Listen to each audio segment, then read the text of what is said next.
goes downhill. You grab one piece of spaghetti and you pull on the Forest Service, USDA, Fish and Wildlife Service. I mean, it's just like this. What are we doing? Yeah, so we're going to try to sort the recipe out.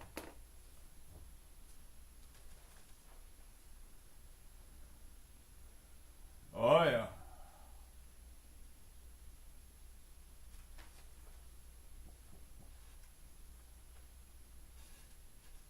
Yes, sir.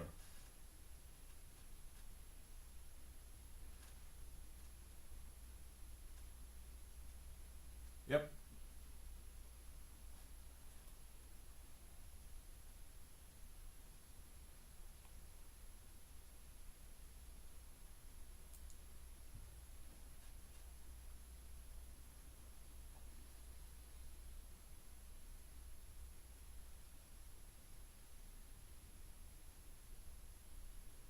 Exactly.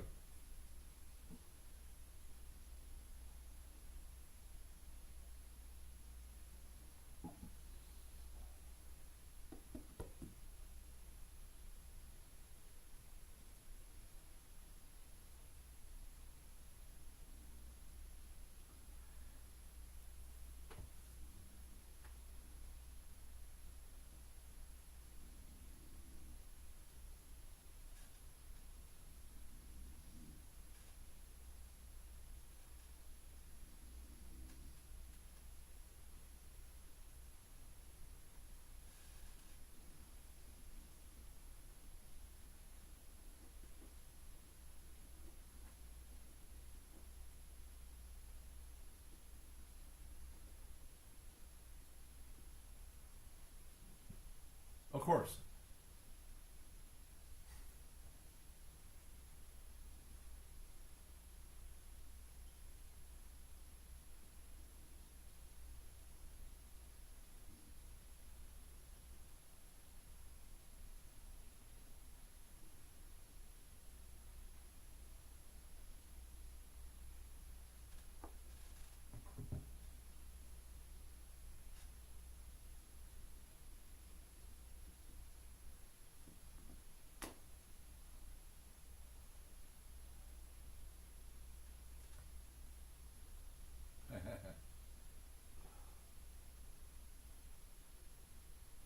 Oh yeah, yeah, yeah. We're trying to feed America, and yeah, maybe we should let them go hungry.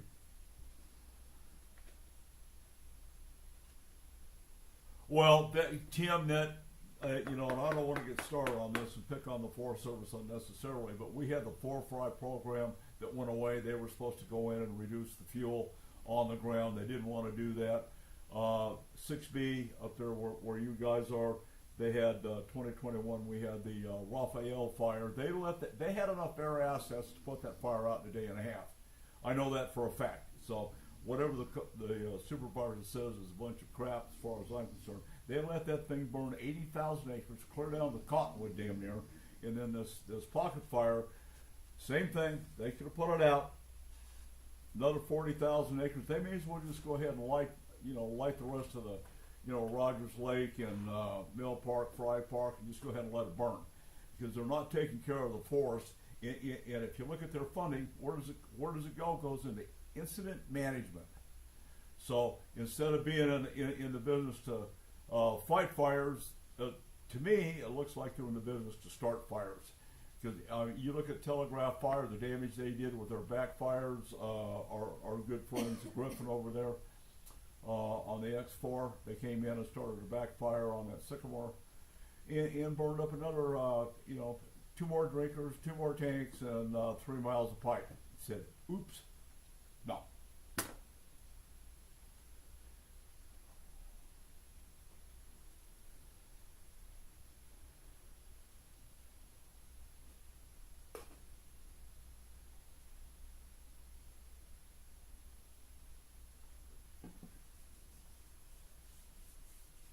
Oh yeah.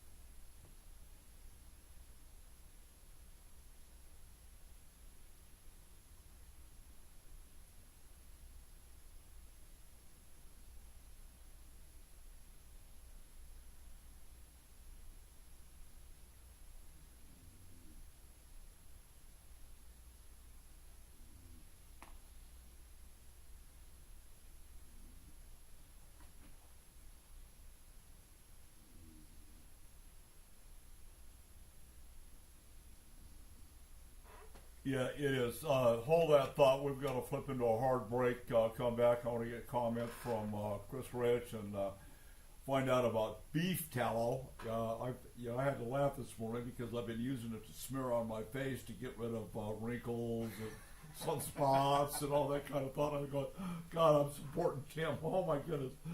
So hang with us. I'm Don McDowell. This is Fox Sports. We'll be right back.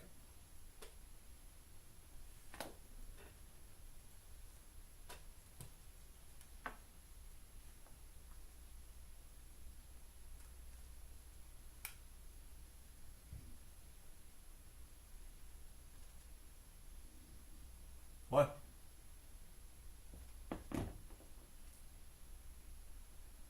I can't hear you with this monitor.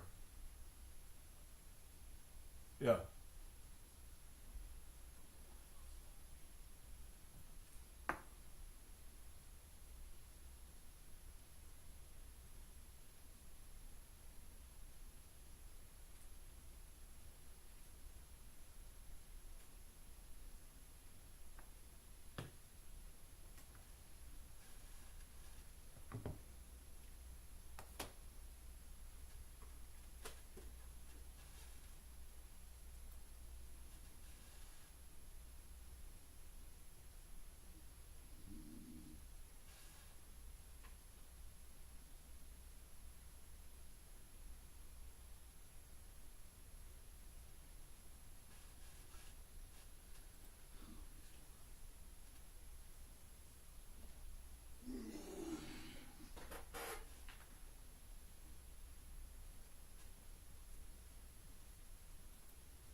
It looks like they've got some pretty good bone fishing over there out of Maui. Oh yeah, Yeah, some really big, walk big, down by big Lahaina. bonefish. Yeah. Big bonefish. Yeah. Are you going over there? Yeah, they've got about six beaches.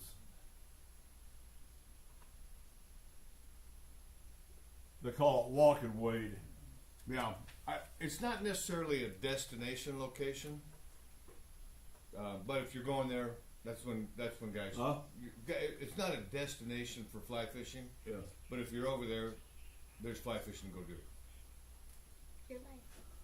I've got to go there. I think I fly out the 17th September to go over for a military meeting.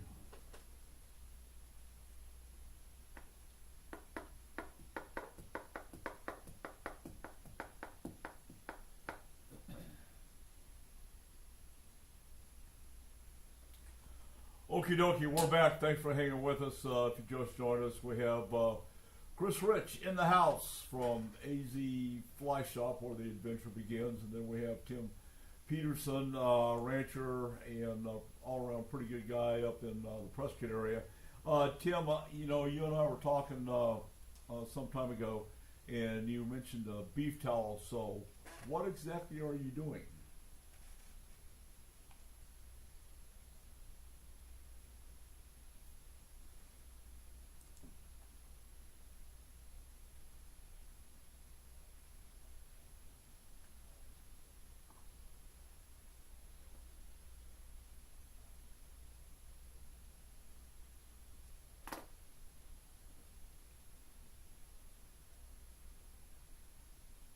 Yeah.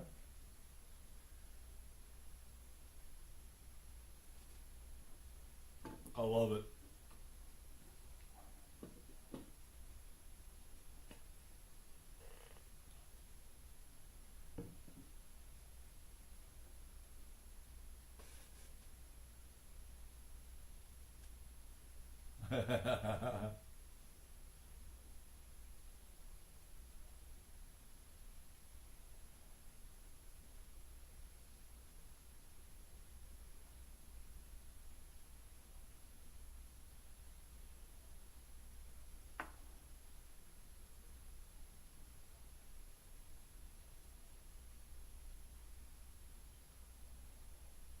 Wow, that's pretty amazing. So actually, I'm supporting you when I'm rubbing this stuff on my face.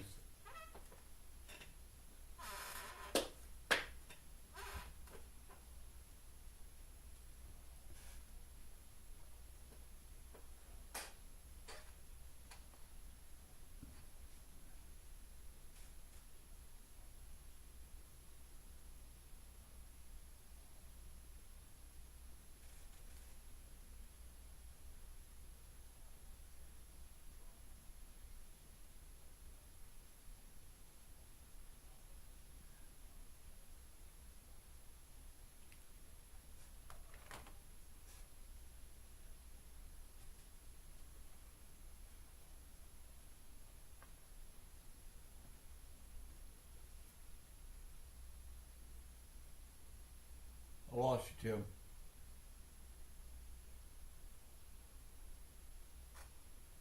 Well, it's, you know, like you said, you know, the cosmetic industry is really, you know, in the last year and a half, from what I'm seeing, really has hit the beef tallow market extremely hard. And I personally find some benefits. And then, you know, in the last couple of days, I was researching, you know, all the ins and outs of beef tallow, and it appears that the AMA is kind of poo-pooing on it. You know, which they do. You know, here, take your vaccination, you'll feel better. No, so yeah, so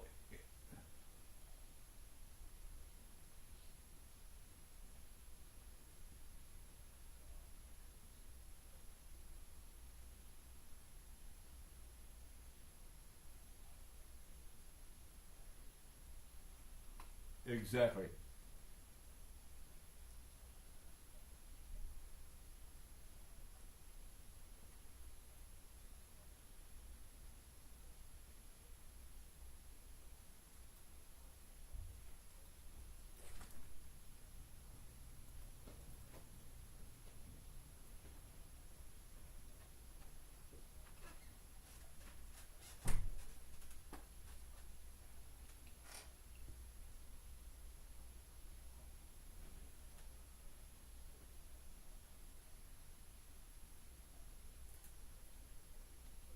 Yeah, for sure. Yeah, that's kind of the way I grew up with, you know, my or my grandparents.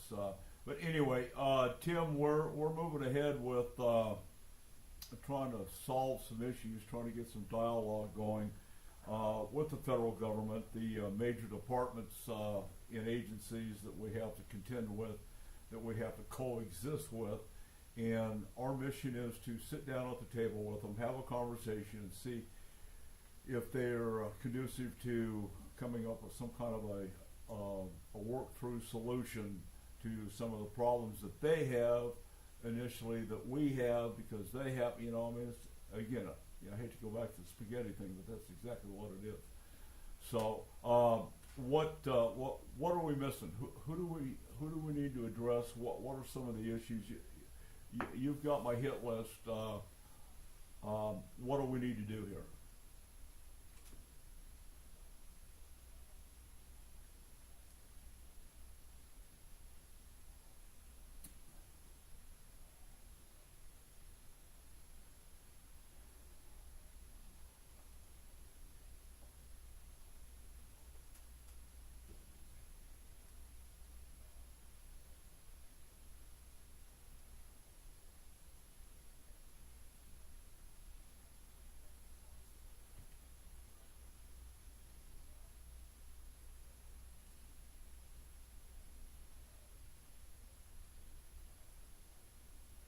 Yeah.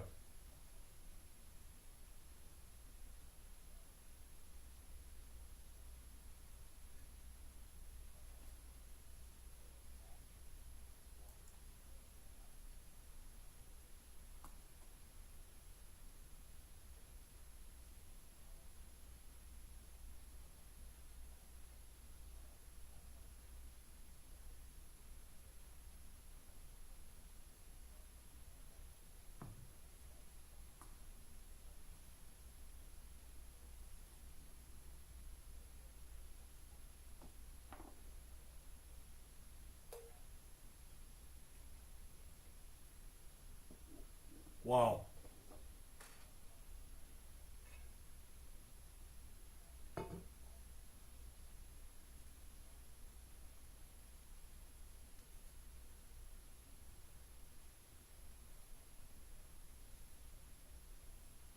Yeah.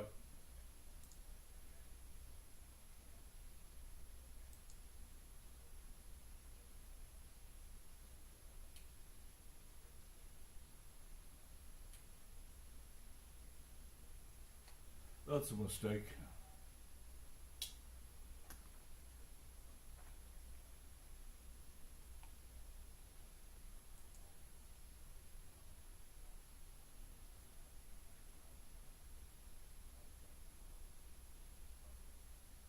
Yeah.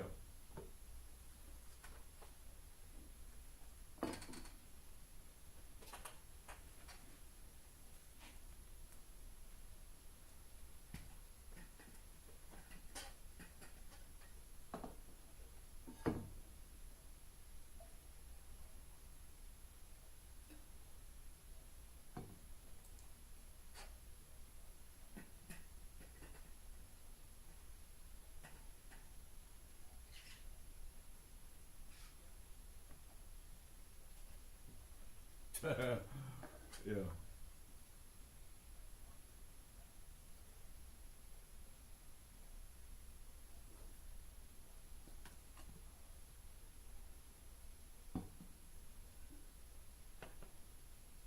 Of course.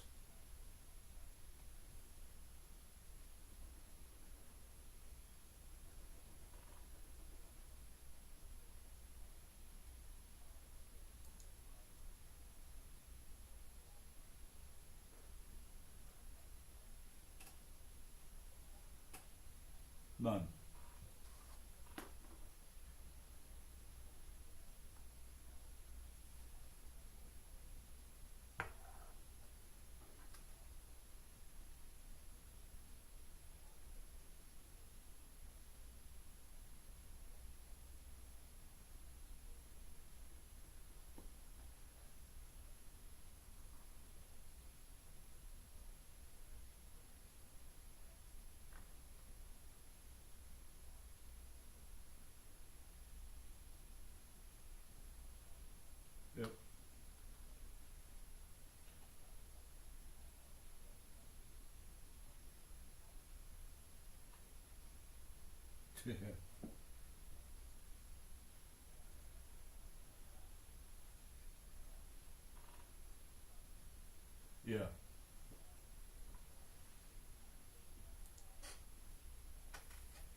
Yes, they are. Yeah, exactly.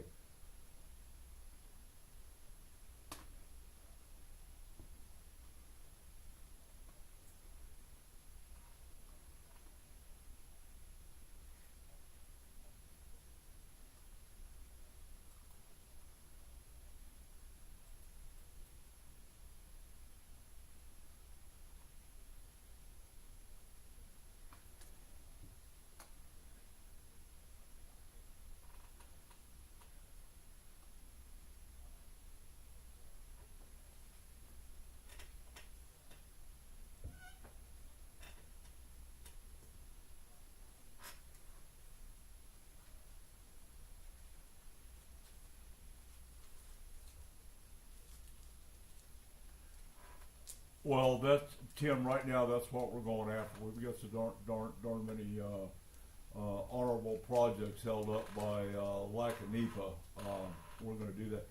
Listen, I got to flip into one more break. When we come back from break, we got about 5 minutes to wrap this thing up, and I'll leave you one thought. Have you ever thought about boro tallow?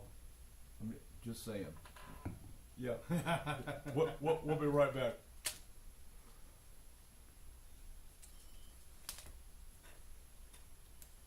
I don't know how that'd be. I can't tell you firsthand. It's pretty tasty. Well, I'll tell you what, you know, you sit up there, we were up at the country club last night having dinner, and the horses come right out on the golf course, but wild horses. Now, where was that? Pine Top. Oh yeah. And they're right out there, we're having dinner, they're all out. They said, oh yeah, they said, last year they said we had Yeah, a that's guy, a shooting set up opportunity. a corral and actually got them all trapped in a feed corral. And they said, things were settling down at the end of the summer, we were just gonna put them in a trailer and get them out of here. And word got around that was happening. Boom, it went just, all these environmentalists, these activist groups just dive in. They said, we're gonna try it again this summer. If we can just wait, I don't know who we told that opened their mouth. But, and that, like we all said, how many people are going hungry in this community right now?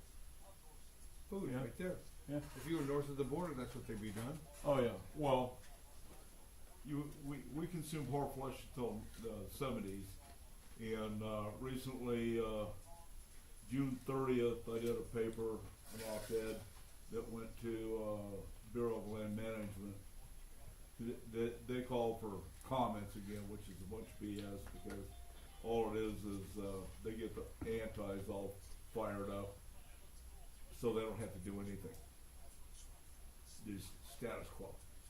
Well, during the process, I uncovered 17 countries worldwide that actively seek and import horse flesh. China last year imported 15,553 metric tons of horse meat. I mean, come on. And burro meat. Well, yeah, them too. Yeah. Yeah. Why not? Yeah, well, under the horse meat, I don't know how many tons of donkey meat went, but I mean it's a mainstay in a lot of countries. I think if you go south of the border, Yeah. Yes, sir. Yeah, I've got a great cookbook. It's called 101 Ways to Walk Your Dog. even dog food. Yeah.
Okay, we're back finishing up with Tim Peterson.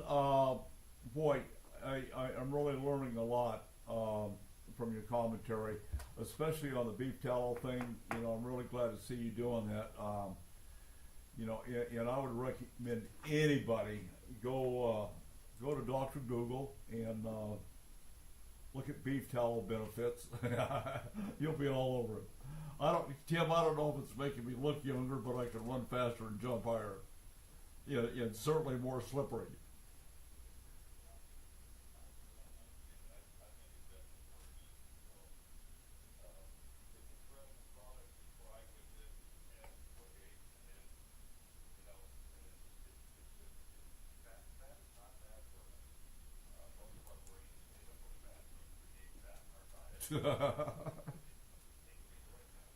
Oh yeah, absolutely.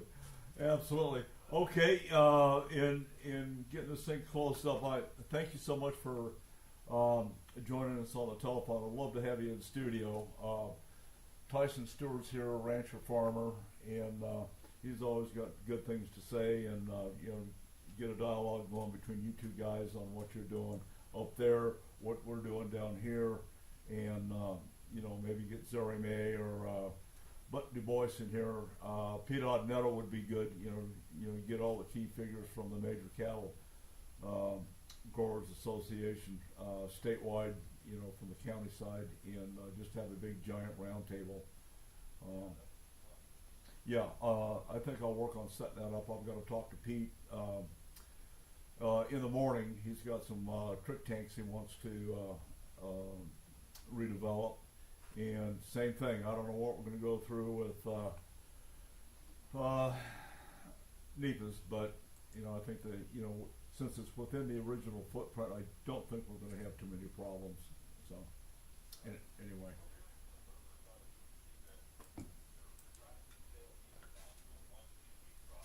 Awesome.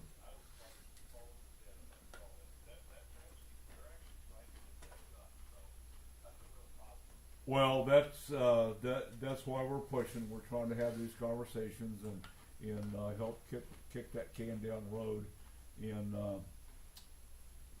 get that stuff implemented. It's just too important to us. So, anyway, I'm going to wish you the best for the rest of the weekend, and I really appreciate you joining us, and you're certainly welcome here anytime. And folks up at Yavapai County cattle growers are welcome to use this platform for anything that they have. So we'll do it again, Tim. Thank you so much. Tim Peterson, fighting hard for putting dinner on your plate. So we're going to get away from the cattle ranchers and go to the fly fishermen with Chris Rich, who's in the house. And you know, before we get started, you know, how was your last out of the country trip? Last out of the country trip was amazing. It's a trip into the Amazon jungle in Brazil. So we fly into Manaus, which is a city in the middle of the jungle. It's where the Rio Negro and the Amazon But it's a meet. cool city. I mean, it really is. It's kind of, I mean, it's a cool city. It's hot and humid. It's sticky. Oh, you have no idea. Yeah, it's sticky as can be. From there, we fly out about 3.5 hours into the jungle. We land in a little Kayapo village of 150 natives. It's unbelievable to get off the airplane in this little village. You just, you know, to imagine it's where they live. For them to travel to the closest town, which they, you know, will travel to a town from time to time, it's 4 days of travel for them to get there. I mean, the way that they live, the life, it is so different from our life. And the fishing is amazing. There's a secret to catching a lot of fish. That is the fish where the places where there are a lot of fish. When you end up that deep into the Amazon jungle, there's a lot of fish there, and there's, you know, people are not touching the fish in those areas. So, oh yeah, and that's not true throughout the Amazon. A lot of places they fish the water out. Really? So it's not true of all locations. Yeah. No, it's something we've never talked about. I've never asked. And what do they do for game and fish programs? Is there an agency? or do you have to deal with the pygmy chief, or Yeah, so where we end up when we go into the jungle is we end up we have a native fee that we pay to be where we're at. We're on native land. It's the largest native reserve in the world, the one that we go to, and you pretty much you're not allowed on that land unless you've been approved through one of these programs where you're in to go fishing, right? So, for example, one of the places we're on the Rio Marie. It's where the giant peacock bass come from. It's a 600-mile tributary. The mouth of the tributary is guarded by the military, so nobody is allowed to go up into that country. yeah, those boys don't mess around down there. Well, and they the other thing, they've got military bases and military stations throughout the jungle because they run a lot of drugs through the jungle Of course, as well. of course. I mean, it's a massive area, and you can't really man the whole thing. So, and of course, the drug lords work with the natives as well, which that gives them money. So, it's hard to police all that. But in these areas that we go to fish, there are areas that are curated. There's an agency that works between the natives and gives them opportunities to generate revenue, so that they can start to educate their youth and whatnot. Okay. So there's a lot of this type of stuff going on, and so I know the outfitter we go down with. He says we go out and we'll look at 100 different locations in the jungle. We might come up with one or two that are good, because a lot of those places they've depleted the resources as far as the fishing goes. Really? Would you put Rio Negro in that category? There's a lot of the Rio Negro. I mean, again, it's a massive, massive area. The Amazon jungle is about 2/3 the size of the continental U.S. So yeah, I understand that, but Rio Negro used to be giant peacock. there's a lot of giant peacocks. So where we're at on the Rio Marie is a tributary to the Rio Negro. Okay. Yeah. So again, it's such a massive area. There are areas within Rio Negro. They're fished out. They've been hammered. Boom, boom. They're done. And there's other areas you can catch 100 fish a day. It's just nonstop. And lions and tigers. Jaguars. Yeah. Jaguars. Well, whatever. Yeah. Lions, Caimans. I don't care what color it is. It fits in that category. Lions and tigers. So whatever. No, it's an amazing trip to go down in the jungle. It's the least explored place on Earth. They figure they know about 10% of the species that exist in the jungle. It's hard to imagine. That's frightening. Isn't that crazy? Yeah. That's just, yeah. Yeah, they're just now trying to figure out the UAPs flying over the White House. Come on. They just released 800 more files. Can you imagine? God. All right, we got to flip into a break. We're having too much fun with Chris Rich. He's always a pleasure to have in the studio.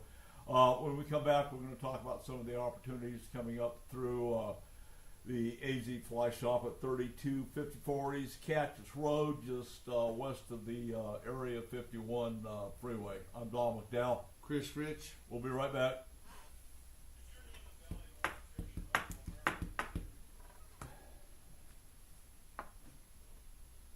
Awesome.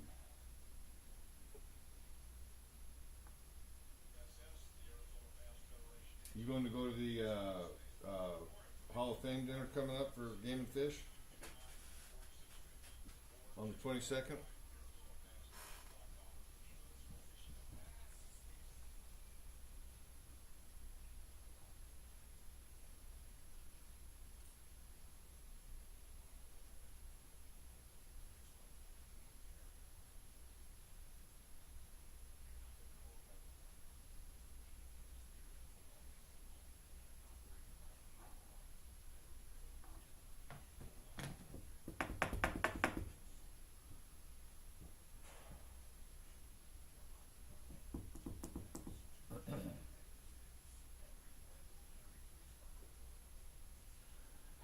How well attended is your entomology class?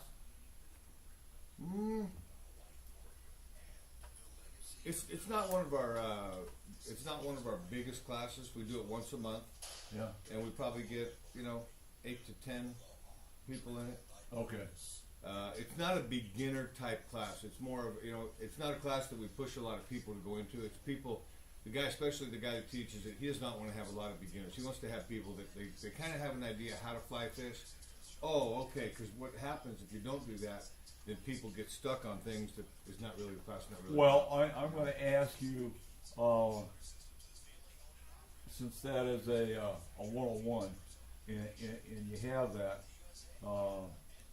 you know, the fly fishing one, fly tying, and the primer classes and all that. Would you recommend, or do you recommend taking the entomology class prior to No. tie flying? No. I don't necessarily recommend it. Okay.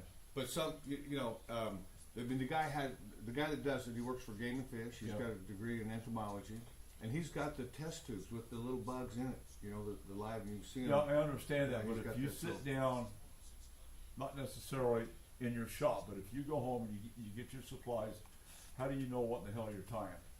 What are you trying to mimic? Yeah. So, I mean, there's a lot of different approaches to that, right? So, number one, there's a lot of videos out there today. When I Yeah. started, there wasn't. There's a lot of books out there as well. And there's local fly shops. So we do the fly tying class, and that is somebody starting to get into, like, they want to learn to craft, like, how do I put thread on the hook? You know, how do we put the wires Yeah, on but the you're hook? supposed to be mimicking something. You are trying to mimic Or something. or it's Yeah. going to come out looking like a Stephen King birth defect. And sometimes those catch a lot of fish. I'm telling you. Fish, yeah, fish yeah. like ugly flies. All right, say that. That's a whole radio segment right there now.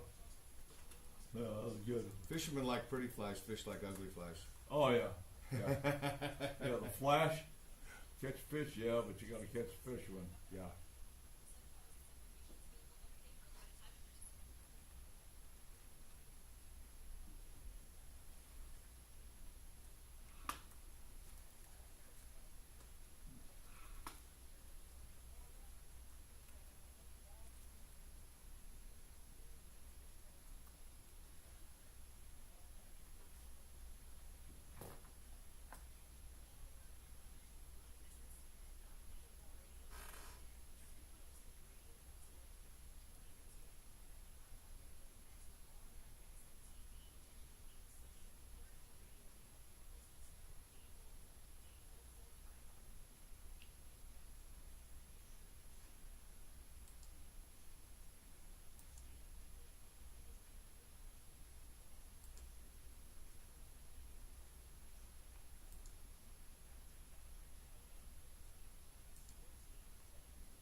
Alrighty, we're back.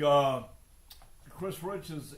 We're having a conversation during the break that I wish you'd have been tuned into, but they've got so many opportunities at the AZ Fly Shop, learning to tie flies and the entomology class, and kind of take that to the right from the beginning. Because my question to Chris is, okay, so you sit down to learn to tie flies. Okay, you get through the craftsman stuff. Okay, I get that. But how do you know what you're going to tie? Do you need to go take the bug class before you try to tie a bug? The easiest way to know what you want to tie is to stop by your local fly shop and tell them where you're going to go fishing. What flies work good over there. Oh, you're taking all the fun out of it. I mean, you know, that's how, you know, I've been fly fishing in Arizona over 50 years. I know if I go to a certain lake in the White Mountains a certain time of the year, I put a certain fly on, I fish at a certain depth, I'm going to catch fish. I've been doing it a long time. So, you know, and there's also a lot of people that have been doing it a lot shorter period of time than I've been doing it, and they really have a good understanding of the actual bugs that are in that waterway. You know, and that's like what they get lit up and they get excited about. And I tell people a lot of times when they start into the fly fishing, oh, I've got to figure out all these different flies. Because if you walk into our shop, we've got a fly selection, over 3,200 different fly patterns. Oh my goodness. Now, I mean, these are from little micro bugs all the way up to, you know, large bait fish pattern that we're using to catch marlin and ocean pelagic type fish, you know. So it's a wide variety of fish. Humongous flies. Yeah, there's some big ones. So, you know, people get caught up in, oh, I've got to understand and learn all these flies. No, you don't. You don't have to do that. To go out and fly fish, you don't have to do it. You can stop by your local fly shop. We can, you know, you tell us where you're going. We can tell you, hey, these bugs are going to work in that water.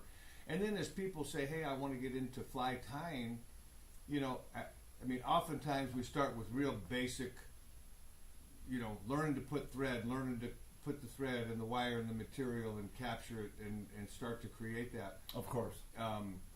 And so, a lot of people, fly fishing is a small little niche in the world. I'll tell you what, It's a small niche. It is a learned science, and I have so much admiration for the guy that sits down and does his, ties his own flies. I mean, to me, they're works of art. Some of them look like a birth defect. I get it. What the hell is that? But Hey, I resemble that comment. I look at some of these things. I mean, they're. Listen, I tie flies every single night at my house. I don't enjoy sitting and watching TV. That's therapy. It's my therapy. It's my therapy. My wife lays down in bed. I walk up to the loft. I can still talk to her. I can hear what she's watching on TV, and I sit there and tie flies.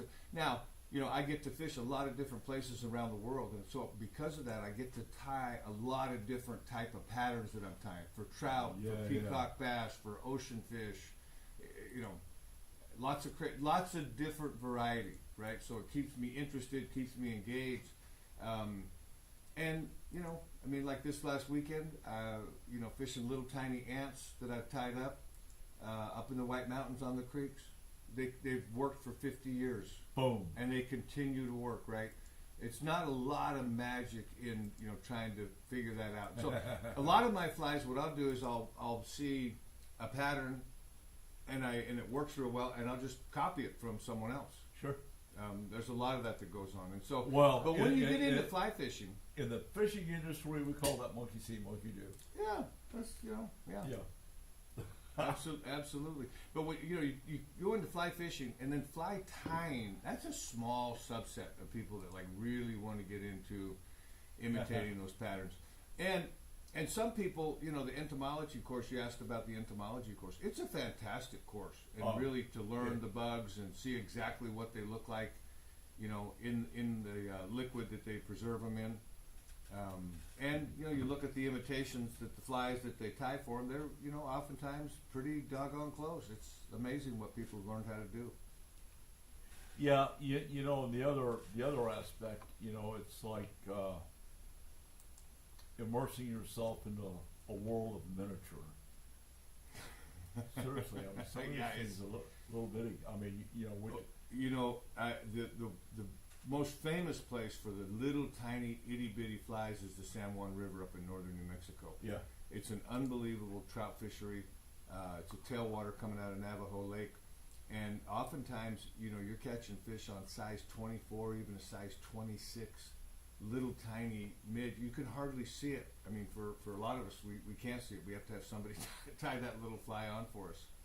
But the fish, that's a major part of a trout's diet, are those little tiny midges, little tiny nymphs, little tiny annelids, and they eat a lot of them. So hungry. Yeah, they're easy prey for them to eat. Right? They can't get away from them, and so it's in waters where they grow a lot and there's a healthy population of that aquatic insect. You're going to have a healthy population. Okay, so let's digress. We've been to some exotic places and things like that. What do you tie for our canals? Most of when I'm down the canals, I'm chasing the grass carp in the canal, the white amers. Yeah, but what lure do you tie for them? So they're eating primarily vegetation. Now they will eat a cicada, big locust type bug. They will eat a grasshopper from time to time, but mostly they're eating grasshoppers. Olive grasshopper, chartreuse. Yeah. Chartreuse, the whole truth and nothing but the chartreuse. Yeah. Right? The grass carp loves chartreuse. Right? If it ain't chartreuse, it ain't no use. In the That's canal. right. I love it, man. And so we try to tie something that has a lot of movement. There's natural fibers that will have more natural movement than like synthetic type fibers. So we'll tie a lot of natural fibers, rabbit fur, marabou feathers. They move real natural and they look like a little piece of algae maybe in the water. And that's generally what we're using to catch the grass carp in the canal. Something chartreuse or olive that might look like a piece of vegetation. Wow. Unbelievable. So you're tying grass and leaves and... We tie stuff that looks... I have a fly, it's called the lawn dart, I call it. and it actually looks like a blade of grass, about an inch and a half, 2 inches long. But that's what the fish are eating. Is they're eating vegetation. So you tie up something that looks like a piece of vegetation. That is insane. When those little mesquite trees, the little yellow flowers, Oh yeah, start falling, the grass carp love those things. really. Oh my gosh, that's why SRP put them in there, to keep the vegetation down. Vegetarians. Yeah. Not one of my favorite I'll creatures. tell you what, they get big though. They get big, and there's a lot of weeds coming down through that canal, so there's a lot of food there for them. A lot of food there for them. What's your number one popular tide fly that you guys retail? The Bizarro Jerry. What? The Bizarro Jerry. Some of these names, because you got to figure out the guy that invents a fly. That's a special type of person. You wonder what's going through their head or what they're putting into their body as they're doing these tying these flies. They're coming up with the names. There's some not safe for work type names on some of these flies. Of course. The industry started to tone that down a little bit. We went through that in the bass industry, with the white trash series. I'm serious. I mean, there's some stuff we can't say on the air, but they work. I tell you what, for a trout, 90% of a trout's diet is about 3/8 of an inch in size, brown and fuzzy. Well, that make says it all. Make it look like that the trout is probably going to eat it. Yeah. All right. We got to flip into a break. When we come back from the break, that'll be the start of the second hour, where we hope to talk to Captain Chemo, Coffee in Command, see what's happening in his world, and talk to him, just quiz him a little bit about fly fishing over in the Maui area. I'm Don McDowell. Chris Rich. Fox Sports 910. We'll be right back. And Stacy thinks she's going to escape. He's out. It's good We're- knowing we're- both of you loved him. We're going to put an ankle braces on you.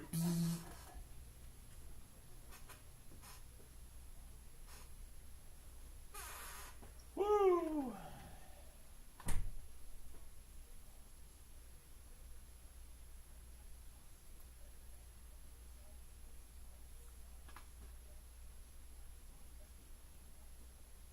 Yeah.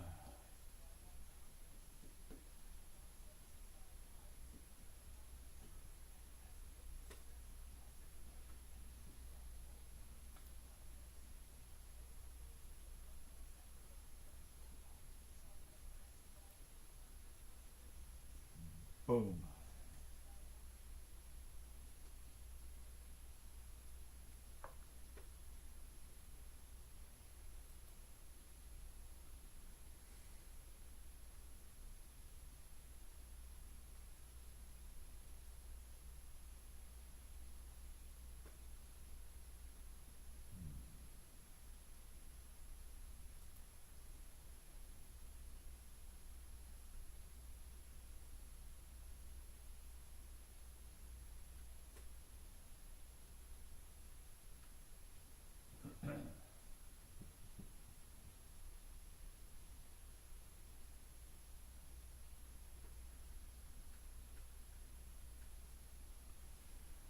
Yeah, okay.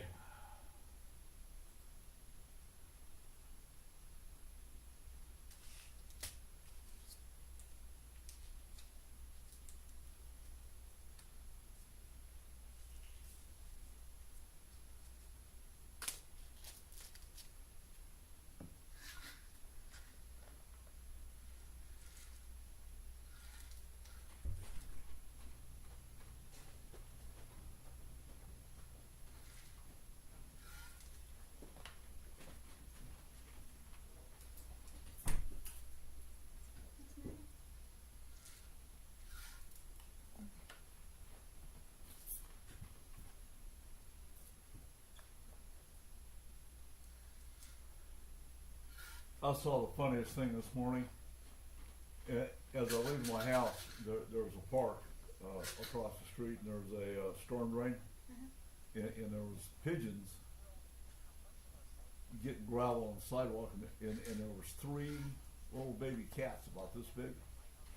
They were sitting there watching those pigeons. You know, the pigeons were bigger than a damn cat. Oh well, I sat there and watched that for 5 minutes, just cracking up. I mean, it was too cool. You know, I mean, Aww. you know, Mother Nature at its finest, right here. The cats are going. Oh shit! Here they come.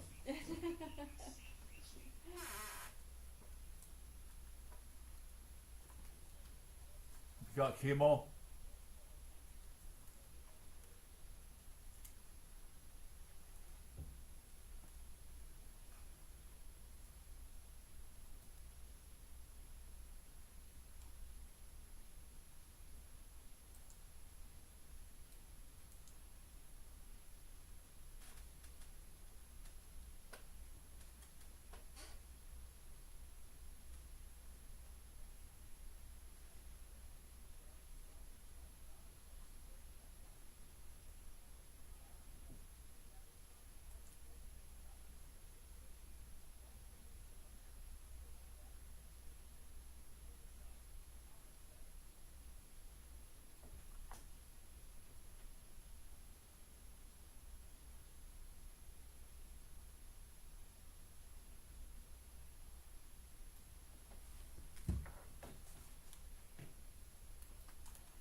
Alrighty, it's time for Captain Chemo.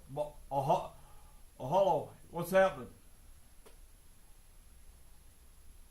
You know, I having fun. Chris Rich is in here, and before we went airtime, we were talking about the fly fishing opportunities over in Maui, and I'm really surprised that there are, you know, there's like 6 major beaches over there that you can walk and wade, is what they call it, and fly fish for bonefish. So, pretty interesting.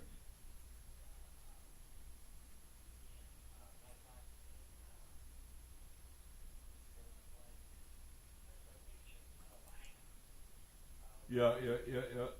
Lahaina, you know, they have a lot of dialogue on that.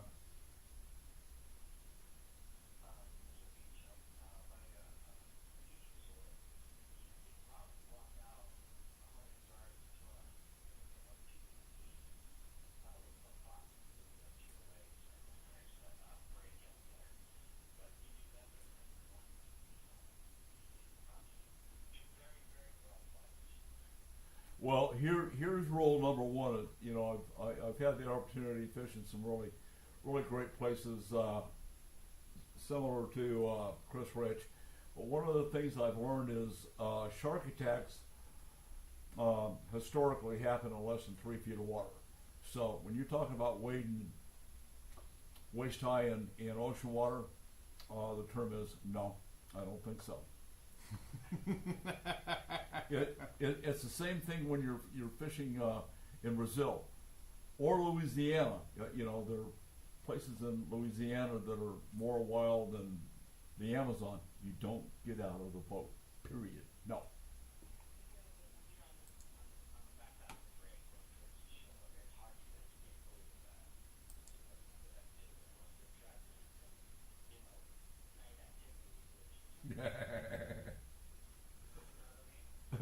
Oh yeah. No. You don't understand. My luck is there'll be 2 of them trapped overnight and really pissed off. So no, we're not going to do that.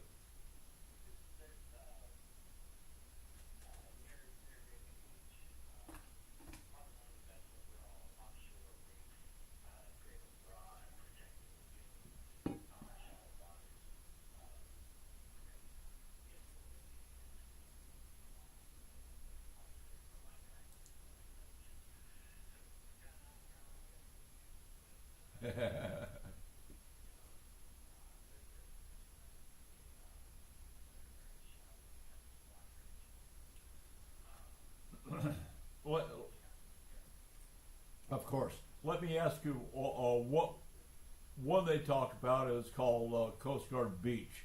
What do you know about that one? Anything?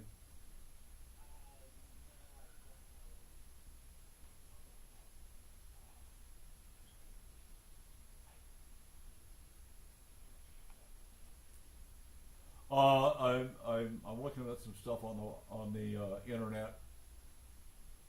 You know, fly fishing. Where to fly fish for bonefish in Maui. You know, it's a pretty good site, and gives you a pretty good insight on. You know, we were talking about tying flies and that kind of thing. They show you you know what to or make suggestions on what you should tie, buy, or fly. You know, whatever it is.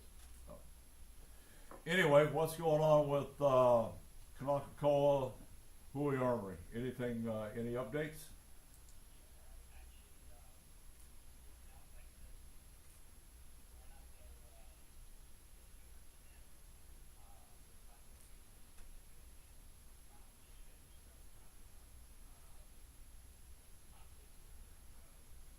Oh, really?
Well, I've had the last time we talked. I don't know what sparked the question. Well, I've had two questions relative to AR platform types for big game hunting in 7.62 or 30 caliber.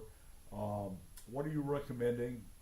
Barrel length. 'Cause, some of these guys are liking to shoot 600 yards, maybe stretch it out to 8. So, what are you recommending? 308, something like that.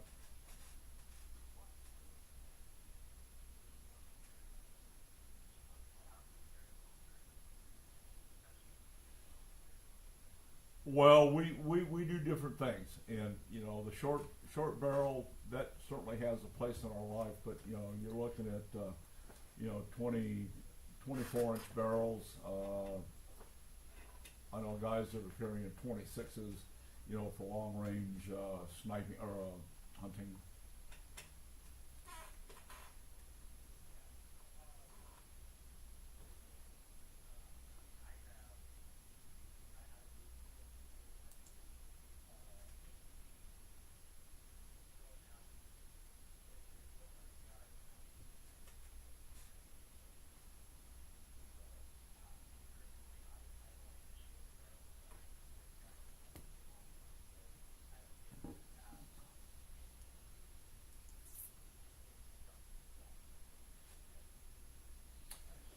Well, super heavy.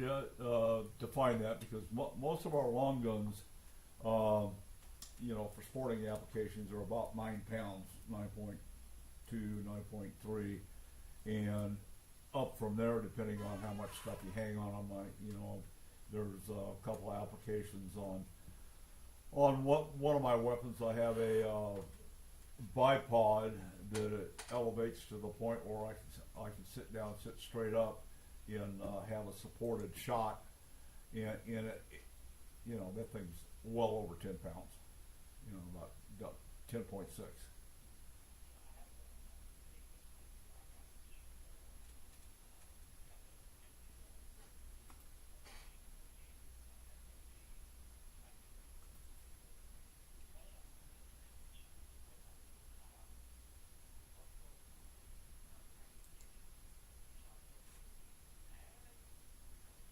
Yeah.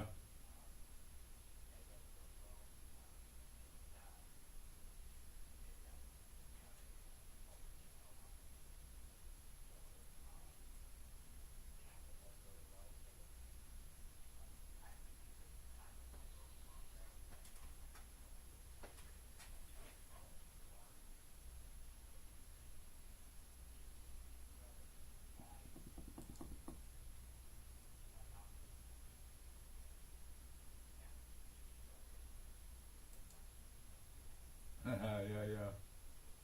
Well, I'll be real honest with you. My 300 Weatherby mag, the next accessory that I'm looking at is a pair of wheels to bolt on the butt so I can just drag it through the woods. Oh, well, there's a thought. Oh, yeah. Okay, well, I'm anxious to get with him.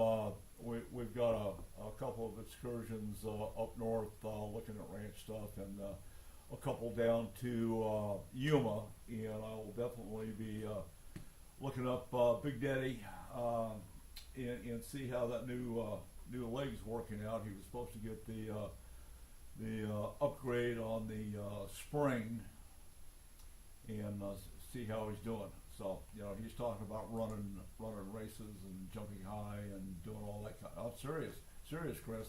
I mean, this guy's awesome. He just got back from Department of War wheelchair warrior games. Mm-hmm. Did well. I mean, he was swimming, shooting bows, playing basketball. I love it. Yeah, That's exciting. That's exciting. Yeah, this guy's all over it, man. It's amazing.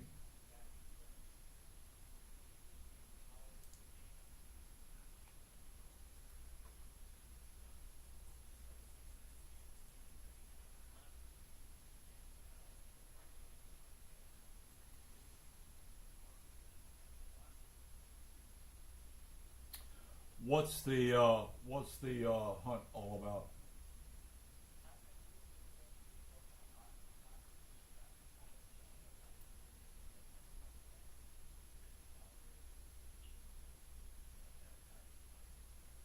It's getting way too complicated. You need a lever action 30-30, bologna sandwich, and some grape Kool-Aid. That's it.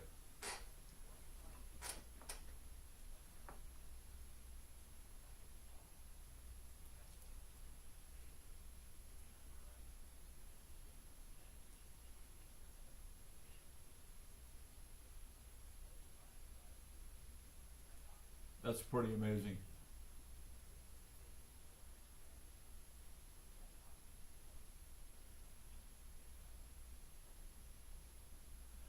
Well, what?